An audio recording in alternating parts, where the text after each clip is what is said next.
రూప స్కూల్లో బంటికి డింపుకి అన్నం తినిపిస్తూ ఉంటుంది. ఇక డింపు తినడం పూర్తయిన తర్వాత రూప డింపుని పక్కకు తీసుకువెళ్ళి హ్యాండ్ వాష్ చేస్తూ ఉంటుంది. ఇక అప్పుడు బంటి ఒక్కడే కూర్చొని ఒక చోట భోజనం చేస్తూ ఉంటాడు. ఇక దీపక్ తన మనుషులతో కలిసి అక్కడికి వచ్చి మొహానికి మాస్క్ వేసుకొని బంటిని ఎత్తుకుపోతాడు. విజయాంబిక కూడా కారులోనే కూర్చొని త్వరగా రండిరా అని చెప్పి అంటూ ఉంటుంది. ఇక అలా దీపక్ మరికొంతమంది రౌడీలో బంటిని కిడ్నాప్ చేసి తీసుకెళ్ళిపోతూ ఉంటే అది చూసిన డింపు, మమ్మీ బంటిని ఎవరో తీసుకెళ్ళిపోతున్నారు అని చెప్పి రూపకు చెబుతూ ఉంటాడు. దాంతో రూప ఆ కార్ని చూసి కార్ వెంట పరిగెడుతూ ఉంటుంది. ఎవరు మీరు, నన్ను వదలండి అని చెప్పి బంటి ఆ రౌడీలతో అంటూ ఉంటాడు. ఇంతలో రాజు అటువైపుగా స్కూల్కి వస్తూ ఉంటే బండి మీద వస్తున్న రాజుని చూసి నాన్న నాన్న అని చెప్పి బంటి పిలుస్తూ ఉంటాడు. ఇక రాజుకి బంటి మాటలు వినిపించవు.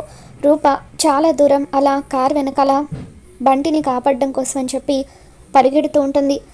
ఇక రాజును చూసిన బంటి ఆ రౌడీల నుండి తప్పించుకోవడం కోసం అని చెప్పి కిటికీల నుండి బయటికి దూకేస్తాడు. దాంతో బంటి అలా రోడ్డు మీద దొల్లుకుంటూ వస్తూ ఉంటే అది చూసిన రూప బంటిని చూసి పరిగెత్తుకుంటూ వచ్చి బంటి ఏమైంది బంటి అని చెప్పి ఇక అలా బంటికైనా గాయాన్ని చూసి ఎంతగానో బాధపడుతూ ఉంటుంది.